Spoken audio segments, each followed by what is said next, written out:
Bueno amigos, bienvenidos a esta escuela sabática en Familia.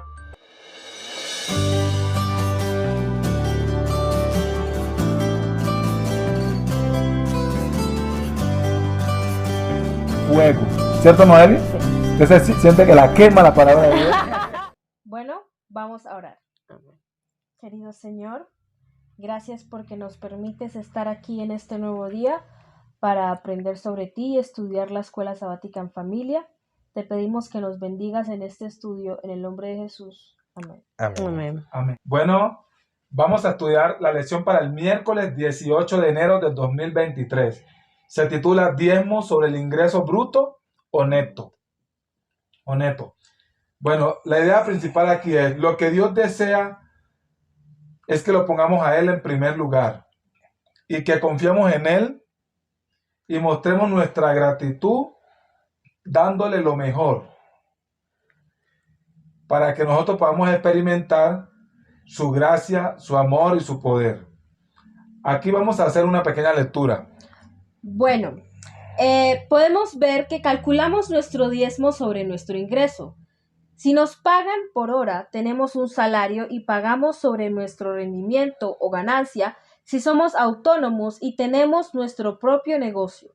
En muchos países, el gobierno deduce impuestos del salario del trabajador para cubrir el costo de los servicios prestados a la gente, como seguridad, caminos y puentes, beneficios por desempleo y otros.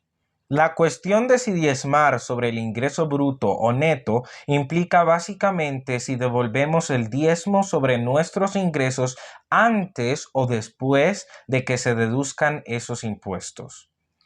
Bueno, leo acá. Quienes trabajan por cuenta propia pueden deducir legítimamente el costo de hacer negocios para determinar su ganancia real antes de que se deduzcan sus impuestos personales. Amor, usted. Los estudios de los hábitos de dar de los miembros revelan que la mayoría de los adventistas del séptimo día diezman sobre el ingreso bruto, es decir, antes de deducir los impuestos. Esto nos dice entonces que como miembros estamos siendo agradecidos y entendemos que lo más importante y lo que Dios pide es nuestra gratitud, nuestra fidelidad a Él, y estamos reconociendo que Dios es el dueño de todas las cosas. Así que es algo hermoso y bonito y es una invitación a seguir esa práctica, ¿no? Sí, Claro. yo digo una cosa. Puede ser que nosotros estemos enfocados mucho en ver qué no podemos dar. Exacto. Es decir, esta cosita de aquí no voy a dar. ¿Ya? Sí. Y realmente lo que va a revelar es lo del corazón. Ahora, sinceramente uno dice, no puedo dar de esto porque mi salario llega y ya me descontaron los impuestos. Exactamente, eso está bien. claro. Pero Dios está viendo que uno de verdad quiere dar lo que le corresponde a Dios. Ahora la pregunta es, ¿tiene Dios necesidad de esos centavitos? No, claro que no. O sea, porque Dios puede mandarme a mí generosamente, mucho más. Exacto. Entonces muchas veces puede ser que uno esté apretadito en esos detalles hasta para romper con ese egoísmo natural, Sí. porque humanamente, si uno tiene un billete, vamos a decir de 50,000 o de $50, 50,000 pesos o de $50 para los que nos escuchan en otro idioma, con otra moneda, y uno saca $20 de ese billete de 50, a uno le quedan 30. O sea, no se aumenta. Eso es lo que nuestro cerebro está viendo. Claro que reduce, ¿no? O sea, se reduce, no se aumenta. Pero Dios dice, si me das a mí lo que me corresponde, yo te voy a bendecir. Y Dios lo puede hacer de muchas maneras. Ahora, esto puede sonar como una teoría, pero también es una práctica. Claro. O sea, yo lo puedo decir con mi propia vida. Yo he visto cómo ser fiel a Dios me trae bendiciones. Claro. ¿Y a ustedes? Claro, también. De hecho, esto es algo que se ejemplifica mucho en esta historia de Primera de Reyes 17, 9 al 16. Porque muchas veces, como decía papá, nosotros podemos estar leyendo las historias de la Biblia y pensar, bueno, eso sucedió en ese tiempo, pero es el mismo Dios que está dispuesto a hacerlo en nuestras vidas hoy si nosotros nos ponemos en sus manos. Bueno, esta es la historia de la viuda de Sarepta y el versículo, leemos todo el texto. Listo. Dice: Primera de Reyes 17, 9 al 16. Levántate, ve a Sarepta, que pertenece a Sidón, y quédate allí, porque yo he mandado a una viuda de allí que te sustente. Él se levantó y se fue a Sarepta. Cuando llegó a la entrada de la ciudad, allí estaba una viuda recogiendo leña. Entonces la llamó y le dijo: Te ruego que me consigas un poco de agua en un vaso para que yo beba. Cuando ella iba a conseguirla, la llamó y le dijo: Te ruego que me traigas también un bocado de pan de tu mano. Sí. Pero ella respondió: Vive el Señor tu Dios que no tengo pan, solo tengo un puñado de harina en la tinaja y un poco de aceite en la vasija, y estoy recogiendo unos trozos de leña para entrar y prepararlo para mí y mi hijo, para que comamos y muramos. Vamos a parar ahí. Ujú. Y mire, Hmm. eso también es un Un acto de reto fe, y un claro. acto de fe. Claro.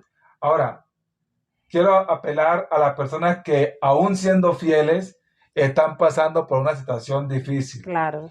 Mire, si usted está siendo fiel y está pasando por una situación difícil, en el nombre de Dios le digo, confíe en Dios, ¿cierto? Amén. Amén. Nosotros hemos pasado por situaciones difíciles. Claro, claro. Ah, sí, claro. Y cuando uno estaba más pequeñito, yo les decía, ellos decían, papi, pero mira, yo les decía, mijo, Dios está escondido detrás de la puerta, Bien. viendo si vamos a pasar el examen o no.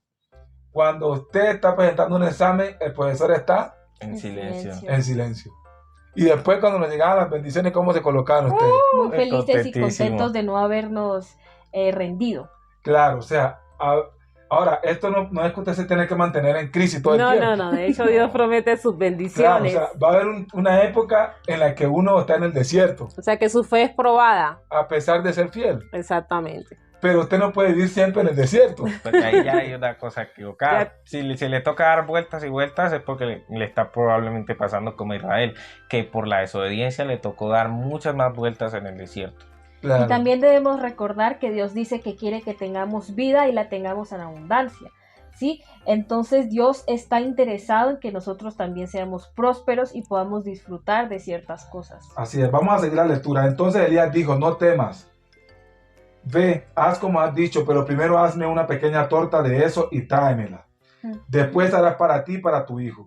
Porque así dice el Señor Dios de Israel, no se acabará la harina en la tinaja, ni se agotará el aceite en la vasija, hasta el día en que el Señor mande lluvia sobre la superficie de la tierra. Entonces ella fue e hizo conforme a la palabra de Elías. Y él y la casa de ella comieron por muchos días. La harina de la tinaja no se acabó, ni se agotó el aceite de la vasija, conforme a la palabra que el Señor había hablado por medio De Elías. Y ahí es donde la pregunta vuelve otra vez. ¿Diezmar sobre el ingreso bruto o neto? ¿Qué podemos aprender de este relato acerca de la pregunta en cuestión? Pues yo creo que la fe es lo que nos mueve a la acción, porque al igual que con esta viuda y con Elías, Dios le revela a cada quien qué debe hacer. Entonces Dios le dice a esta persona, tú debes dar de esto, tú debes dar, obviamente esto entre las regulaciones que ya tenemos, no es que yo decido dar 8% de diezmo, porque ya sabemos que el diezmo es un 10%. Claro. Esto es dentro de las regulaciones.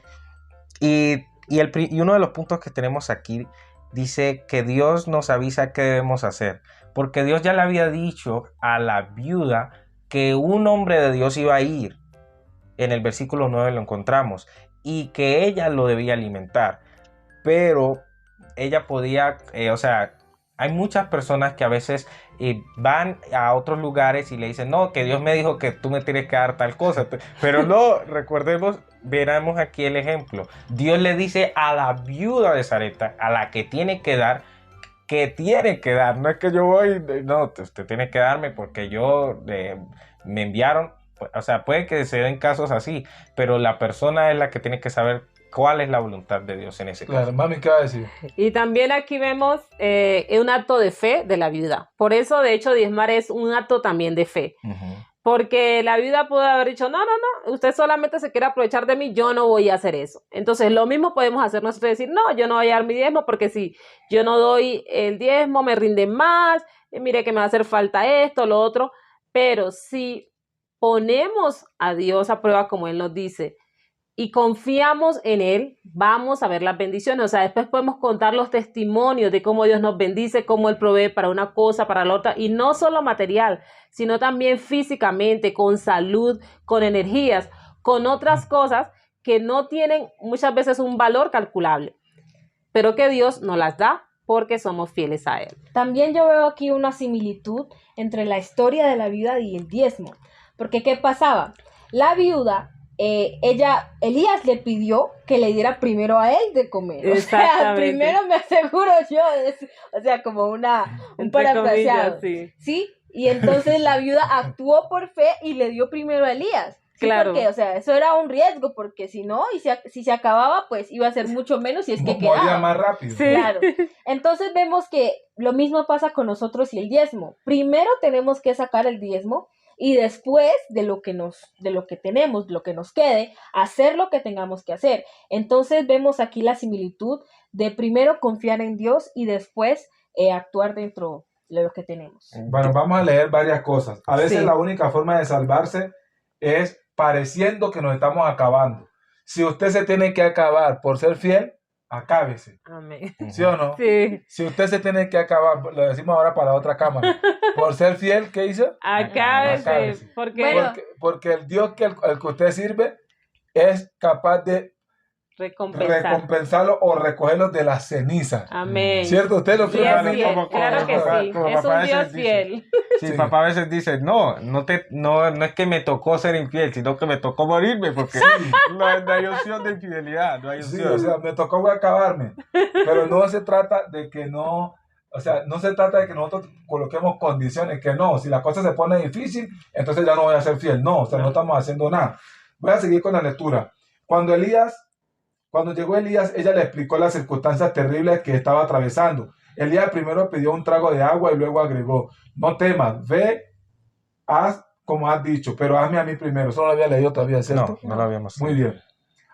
Un pedacillo cocido bajo la ceniza y tráemelo. Después harás para ti y para tu hijo.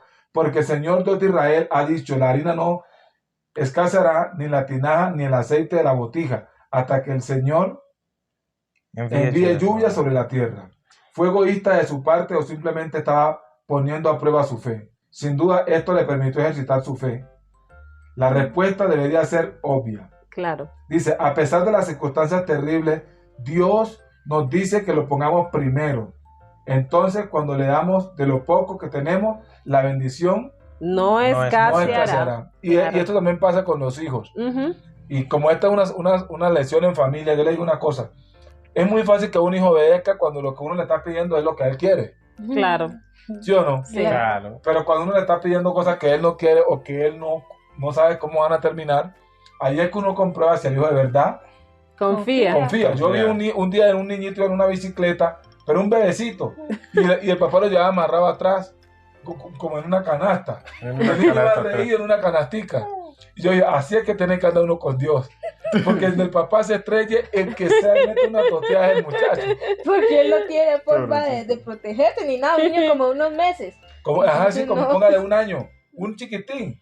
Entonces nosotros muchas veces no nos atrevemos a confiar en Dios así, sino que ya hemos visto como tanto fracaso, tantas cosas, que Mejor me decimos, no, aseguro. yo tengo que andar asegurado. ¿Ya? Sí. Siguiente. Y el otro punto, sí, mami. Dos. Sigue, mi amor. El siguiente punto es, cada quien decide. Este es porque nosotros vemos que la viuda y el mismo Elías podían decidir ir en contra de la voluntad de Dios. Claro. Es decir, ellos podían decidir no. O sea, yo, en el caso de Elías, yo no voy a ir allá porque me pueden confundir con alguien. O sea, Con un aprovechado. Con un aprovechado, exacto. Pero la viuda también podía decir, no, yo no le voy a dar porque tampoco estoy segura de que Dios iba a multiplicar. O sea, que primero multiplique, ahí sí hacemos y con se va a seguridad. multiplicar, ¿Por qué ¿cuál no es lo el hace una problema? vez? Cambiemos el orden. Claro. Primero multiplique y Y ahí después... le doy. Pero no. Y la lectura dice, No. la conclusión sobre bruto o neto es que depende de cada uno de nosotros decidirlo. Es decir, si hagamos antes o después de que deduzcan los Impuesto. impuestos. Sí. La iglesia no ordena lo que debemos hacer, y con razón. Al final, cada uno de nosotros debe tomar su propia decisión, y hagamos lo que hagamos, no debemos juzgar a quienes lo hacen de manera diferente. Cada uno de nosotros individualmente tiene que responder ante Dios y solo ante Dios por sus decisiones. Cada uno ha de ser su propio asesor y se le deja dar según se propone su corazón. Claro, y pienso Así que es. algo que podemos interiorizar aquí es que Dios nos está viendo. O sea, Dios puede leer Claro. nuestros pensamientos, nuestras intenciones, y eso tenemos que tenerlo clarito. O sea, Dios sabe qué podemos hacer y qué no podemos hacer. Claro. Y mira la sinceridad de nuestros corazones. Entonces la invitación es a que seamos sinceros con Dios, reconozcamos lo que podemos hacer y hagámoslo para su honra y su Y gloria. también arriesguémonos con Dios. Que ese es el Exactamente. mejor riesgo que uno puede correr. Exacto. Y Claro. disfrutemos de ver su mano actuando a nuestro favor. Leemos 2 preguntas y terminamos. ¿Cómo le explicas a alguien que nunca devolvió el diezmo las bendiciones que provienen de esta práctica? Viviendo una vida abundante, ya que Dios promete darnos abundancia, no a cambio de dinero, por su gracia y por seguir sus instrucciones. O sea, nosotros se nos tiene que ver la bendición de Jehová. Exactamente. Y no solo en lo tener que estar material. explicando, sino No, que que se mira vea. que está bendición. Eso, no tener que la estar otra. explicando, es como un perfume. Si usted tiene que estar diciendo a la gente, no, que me eché un perfume, su perfume es malo. Sí, Se supone que usted tiene que echárselo y la gente dice, y huele bueno, usted sí huele muy rico, ¿cierto? sí. Usted tiene que estar diciendo, entonces la cosa está mala. Y también, yo recuerdo una vez que no teníamos mucho dinero, ya hace mucho tiempo, que mi esposa tenía unos cuantos vestidos y esos vestidos le daban un poco de tiempo y se le dañaban. ¿Cierto, mami? Sí. Pero ustedes no se imaginan, un poco de tiempo. Y cuando ya pasó la época de ¿Qué? que Dios dijo, ya vienen vacas gordas y ballenas, o sea, abundancia, como decimos nosotros acá. Y mi esposa quería seguir usando esos vestiditos que ya, y se le empezaron a romper. Diciendo, ya quería abundancia, bótame esos Bota vestidos ya ya. eso. ¿Cierto? Dice, Siguiente, sí. ¿cuáles son esas bendiciones y cómo fortalece tu fe el devolver el diezmo? Bueno, yo pienso que la paz que Dios da. Claro. Y muchas veces, como decía Satanás de Job, es que Sí. tú lo proteges, tú lo cubres. Claro, o sea, podemos también ver las bendiciones de Dios en nuestros hijos, en nuestra salud, las energías, la paz. Sí, Claro. o sea, todo eso lo podemos disfrutar cuando decidimos poner a Dios en primer lugar y ser fieles a Él. Claro. Entonces también es como la conciencia que no lo está acusando a uno. Exacto. Porque si uno sabe que se robó un diezmo o lo retuvo, por decirlo como más, uno va a estar todo preocupado. Si le ocurre una cosa, ay, ¿por qué Exacto, será? sí, ay, Dios. ¿Será por esto? Y puede que no sea por eso, pero uno empieza a sospechar, no, debe ser por eso que me está dando mal. Y si usted va caminando y pan, se torce el tobillo, ay, Dios mío, debe ser por eso. O La sea, conciencia se la encarga de conciencia, y uno se relacionar. puede sentir acusado, pero si usted anda tranquilo cumpliendo con su parte, usted andará también tranquilo, no tendrá ese remordimiento. Hemos llegado al final de la lección del miércoles de nuestra escuela sabática en ¡Familia! Bendiciones para todos.